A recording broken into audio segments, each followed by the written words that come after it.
Well, he may be the 2024 Finals MVP, but Jaylen Brown, I don't think he's ever played quite at this level before. He's averaging a career high at nearly 30 points a night, but he's not the only champ who's taken his game to another level. Hey, Jamal Murray, averaging career highs across the board, and he's going to need to keep it going in Boston tonight to beat the Celtics. But Perk, that is just the appetizer. Because in our nightcap, we have the game's all-time and current leading scorers, LeBron James, Luka Doncic, heading into San Antonio to face Victor Wembanyama, who might be leading the league in everything before it's all said and done. And when you look at where the standings are, it's clear that we have four of the best teams that the game has to offer squaring off tonight on ESPN as we welcome you to the very first NBA countdown of 2026. And I'm surrounded by champions here. We got a championship head coach in Michael Malone and the champion of the people. Yeah, something like that. Kenny the Jet Smith, you came back for more. 2026, I had to start here, baby. That's right, 2026. Starting the year Not here. going to Atlanta today. We thought Michael Malone was going to be wearing a tie for this first one, but he told us he's been hitting the gym so much that rumor says that you can't close it. That's not a rumor. We see the shoulders popping out. Streets are talking. I'm walking at the garage. All right, well, we know that a couple of the teams, they've been in the gym as well. The Boston Celtics, they've had a heck of a season. We thought, Kenny, that maybe this would be the year that they would take a year off. Are you surprised by what you're seeing? No, because if you followed Missoula his whole career, and if you follow Jaylen Brown since he was in high school, the two words that always go back to those two guys are winners. So it's hard to tell winners not to win. And so they basically came in here with a winning attitude. Now, are they a contender without Jason Tatum? No. Are they a really good playoff team? Without question. So, you know, Jaylen Brown is a winner. He's been there since he was in Atlanta, growing up in high school, AAU. I've never seen this guy lose a lot of basketball, and this is what he does, and I'm not surprised about it.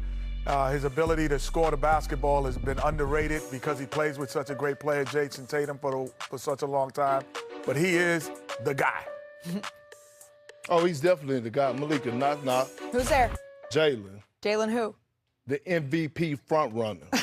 That's who. And anybody want to argue, you can argue with your mama, because I don't have energy for you. Because what this man is doing right now, no other player in the league, that includes SGA, Jokic, Cade Cunningham, and Brunson, is doing it at the level of Jaylen Brown. Not only is he going out there and getting you almost 30 points on 50% shooting, and he's shooting about 48% from the three-point line, but he's getting it done on the other side of things. Right? He's opponent field goal percentage. He's ranked second in the league. That's higher than Victor Wembanyama. So name me another player that's carrying the franchise and he's doing more with less. Right? So when you talk about MVP and most valuable player, and you talk about the best two-way player in the game, Coach, I don't know one that's better than Jaylen Brown right now. Well, you hit it, Perk, right? Here's a guy that just came out and said, I'm the best two-way player in the world. Don't talk about it, be about it. And I got two clips that I want to show you from this Clipper game where he dropped a 50-piece on the red-hot Clippers in L.A. And just watch this defense. He wants that smoke. He's guarding Kawhi Leonard, playing at a high level, never dies, continues to pursue, and gets their rear-view contest. But now it's not over. We know that he's one of the best mid-range shooters in the league, gets to his spot, raises up, knocks down the contest over Zubas.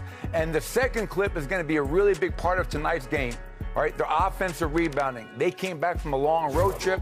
The offense wasn't going great against Chicago, but you're going to see Jaylen Brown. He gets the switch. He's got Vooch on an island. He's going to go into his pull-up step-back three, which they love to shoot, but you cannot leak out like Vooch right now. They're all crashing the glass. Joe Mazzulla doing a hell of a job, talks about winning the margins. Jaylen Brown follows up the miss for an easy two.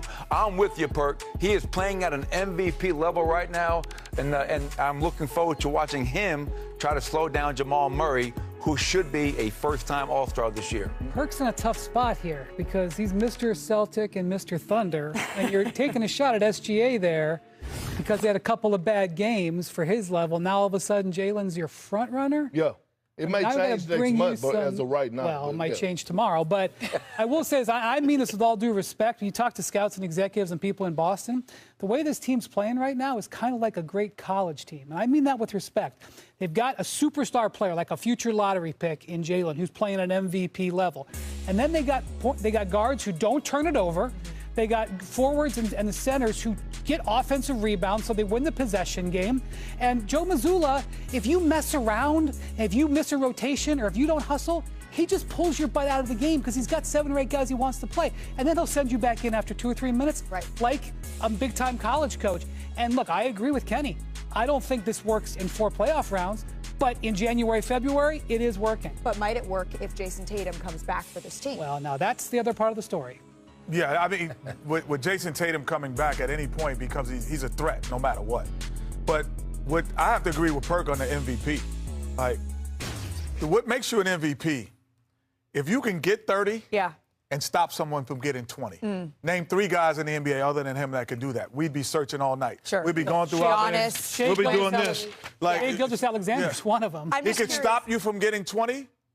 Well, he's really good defender. This guy's an elite defender. He's a Ron Artest type defender. He is an elite defender, but they put him on at the end of the best player at the end of the game. He doesn't always do it. He's ranked number 2, Wendy. But let me give some credit. Let me say this.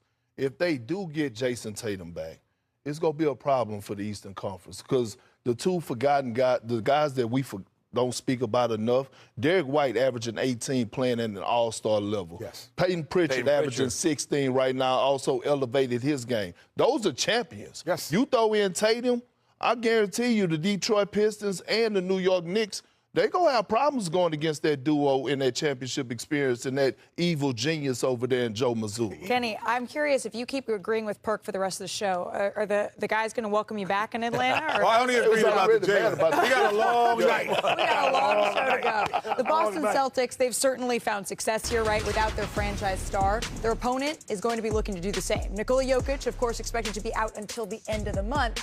But if Denver's last game is any indication, this team, it really embodies that next man up type mentality because without the 3-time MVP and 7 of the team's 8 leading scorers, the Nuggets, they went into Philly, one of the toughest places to play. They handled the 76ers despite being 14.5-point underdogs. And I love this, guys. It's a big win when you jump on LinkedIn. Does anyone still have those after the game? Look at this. Spencer Jones, he posted on the professional networking site. He said, some games you're going to remember for the rest of your life. On paper, this didn't make sense. Shorthanded by 7 players, no starters available. I love this team. Perk, do you have a LinkedIn? I do. Email me for all business deals. You or email vanity? You don't have an email. All right, Spencer Jones. MySpace, same thing. I don't have one of those either. TikTok. Spencer Jones is going to have a chance to create some of those more memories next Wednesday in our doubleheader. The Nuggets, again, taking on the Mavericks. First, though, we have the Cavaliers and 76ers. We'll be with you, NBA Countdown, at 6:30 to get things started. We're also counting down to Victor Wembanyama, set to square off against the Lakers. Did y'all see this? Crazy. Yeah. After scoring 30 points in 21 minutes last night, Coach, I feel like you could get up there on the that's a young Perk right there. That's a young Perk. Come on, Perk. The rim was low. Anyone want to try that? We got the balls all set up. We'll stretch in the break and see. Don't want I to feel pull good it about his left leg. He landed on it just fine. Future soccer star. That's great. NBA Countdown will be right back. NBA